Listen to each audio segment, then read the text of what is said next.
LeBron James dapat daw na kumampi kay Kyrie. Ngayon nga na free agent na itong si LeBron ay hindi pa nga sigurado kung pipirma ba ito ng panibagong kontrata sa LA Lakers o hindi na. Mayroon nga $51.4 million player option itong si LeBron at sigurado nga raw na ide-decline nito ni Bron ang offer sa kanya para sa 2-year deal bago ang kanyang retirement. At kung aalis nga raw itong si LeBron ay tiyak daw na sa Dallas Mavericks ito babagsak. At dahil nga sa nasa Dallas itong si Kyrie ay maganda daw kung dito mapunta si LeBron. Gawa nga ng experience nito ni LeBron at Kai bilang duo noong nasa Cleveland Cavaliers pa sila at sabay ngang nanalo ng championship. Maganda nga rin ang naging chemistry nila noon.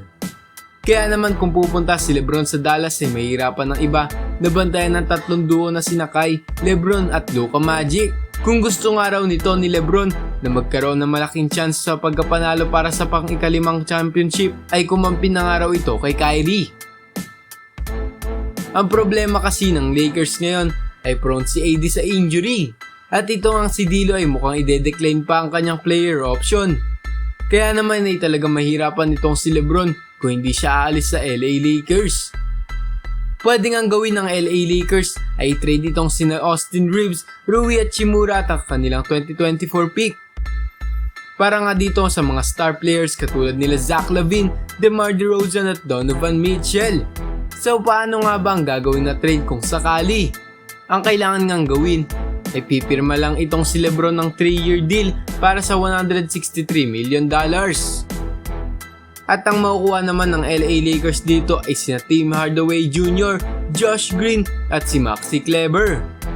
Kung mangyayari nga ito ay panigurado makukuha ng Dallas itong si LeBron. Ano nga ba ang magiging lineup ng Dallas kung dito mapupunta si LeBron?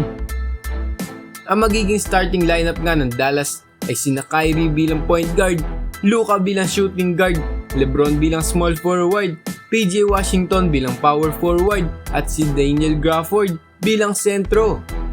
Well, kung ganito nga ang mangyayari ay maganda ito. Dahil magiging malakas ang Big 3 ng Dallas kapag pinagsama sina LeBron, Kyrie at Luka Doncic. Ano masasabi nyo rito mga idol? Comment down below at huwag kalimutang mag-like at mag-subscribe for more NBA news and updates. Maraming salamat and God bless po.